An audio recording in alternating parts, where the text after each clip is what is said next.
5 ho itong binabad namin kahapon mga kanayon. Pero 3 na lang yung inabutan ng umaga. At kasama ko nga po si tatay for the first time. Siya yung idol ko po pagdating sa mga gantong luto, mga pagkaing bukid. At siya din mismo na-amaze dahil dito po sa mga puyo o araw kung tawagin po sa amin, ang lalaki. Meron pa rin naman daw nahuhuli po doon sa probinsya namin pero mga maliliit na lang. Kalalaki na oh. Tuwan-tuwa po siya mga kanayon. Tingnan nyo naman kasi yung kanya sukat, halos gatilapia na. Mga 4 na piraso lang ito, 1 kilo na. Masarap nga daw po dyan, ihaw lang.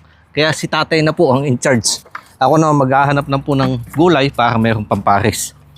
Wala pa hong bunga yung mga talong ko dahil nga nalanta mga kanayon. Kaya bumili na lang po muna ako sa palengke. Talon-talon pa. May pang-ulam na. Meron na pong ihaw mga kanayon. Kaya dito naman sa puso, lalagayin ko na lang.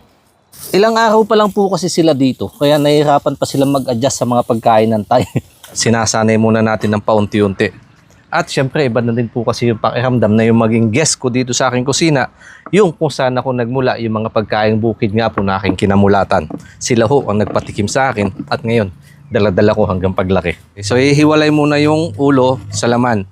And daw pong ulo sasabawan at saka itong laman kung sakaling gusto magsawsaw, pwedeng kumurot dyan. Tignan nyo po. Ang kapal ng kanyang laman, no? Daming itlog. May pangsawsaw sa bagoong. Tama-tama po yan sa laga. Ayun, yung ating nilagang puso. Uy! Dahan-dahan. At saka itong ihaw na talong. Asin. Duduhugin sa kanya sabaw. Tignan nyo naman po mga kanayon. Sabaw pa lang, nagmamantika, sariling taba. Tikman nga natin itong gawa ni tatay. Oh, grabe. Yung amoy po niya, yung aromatics na nandyan, yung asim na sampalok, tsaka mayroong pait dahil yung abdo po ng isda hindi tinanggal. Naghalo-halo na sa isa't sabaw. Sarap. Sa isang pambihirang pagkakataon po mga kanayon, naging guest ko dito sa aking mumunting kusina kung saan nga po ako nagumpisa yung aking idol sa buhay pagdating sa kusina at saka diskarte. Kaya po kami napagtapos at lahat kami ay nakapag-aral. Lord, nilalapit po namin ang pagpapalad na sa aming harapan. Basbasan po ito in Jesus' name. Amen. Dito, Amen. mga ano na po. Dito ako sa ginawa ni tatay na.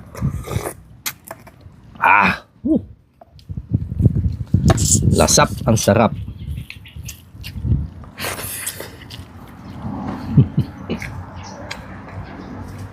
Mga lagang gulay-gulay.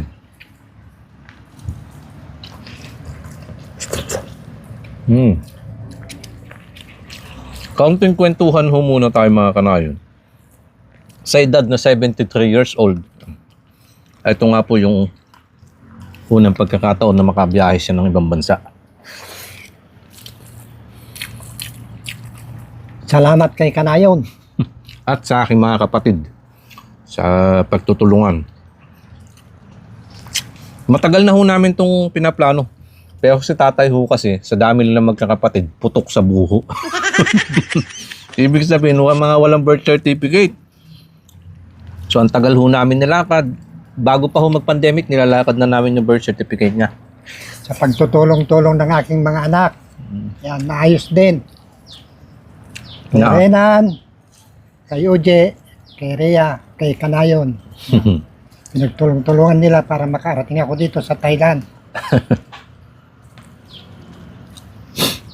Mausok, kaya naluluha si tatay. Siyempre, masaya lang po kami mga kanayon. Yeah. Dahil yung mga ilang taon na ginugol niya sa pagsasaka, hirap ng buhay. Ito naman na po ang pagkakataon na ibalik namin sa kanila ang pasasalamat. Nag-iihaw si tatay ng liempo. Kaya mausok. Hindi pa kami. Ano siya kung mga lunch ko kayo? Hindi pa ho kami tapos kumain. May inihahanda na naman siya sunod na pang ulam.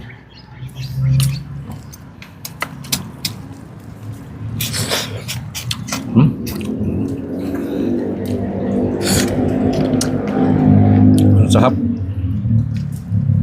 noon, hindi pa usong kutsara, ganito ang gawa namin.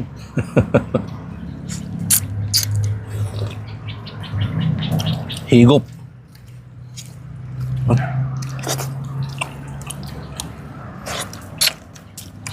Sarap nung kanyang laman loob. Magdamag na ho nakababa dyan kaya malinis na. At saka yung lalagyan pa ng sabaw dati tayo, yung bao. Yung balat po, nanyog.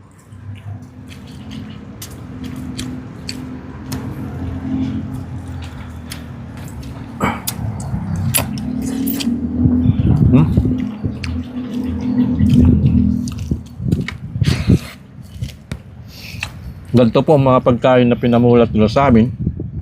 Kaya sana, hiling ko din, makatin po namin yung edad na kung nasaan sila ngayon. Na malakas pa, nakakabiyahe. At the age of 73, may maintenance ka na ba tayo? Wala. Wala pa. Anemic yan. Kaya dito na yung mga high blood sa mga dakating na araw, paglilitsyon po natin.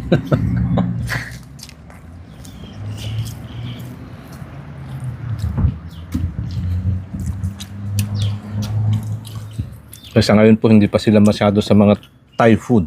Nahihirapan pa silang mag-adjust dahil manghang, madaming spices. Pero unti-unti naman na po.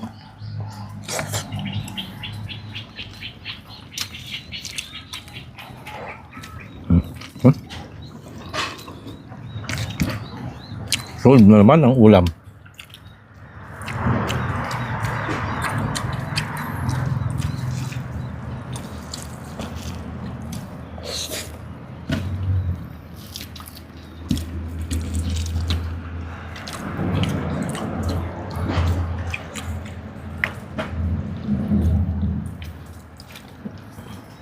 Nagre-recover pa ho yung mga tanim ko kaya puso pa lang available.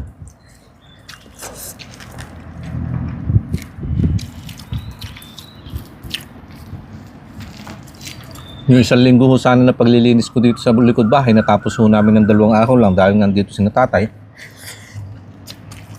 Isa din ho yung hindi mapakali pagdating sa bahay. Ikot ng ikot, hanap ng mga gawain.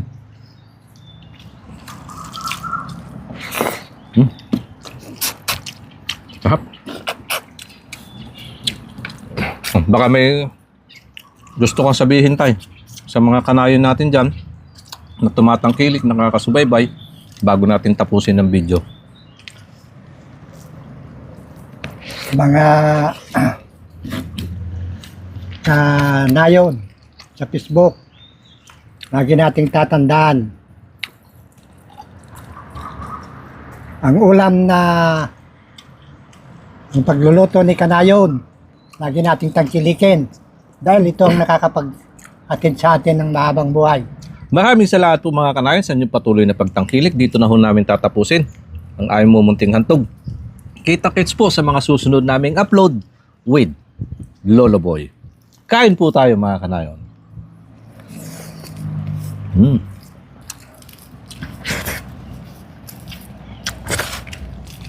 Sarap. Mausok nga lang. Baka yung iniihaw mo tayo ng limpo, sunog na. Naksutin ng peso. Tumba. Yung iniihaw po ni tatay ng limpo, ayan. Naging uling na. Di ba, libawi na lang po. Meron naman kami sunod na lulutuin dito, ayan.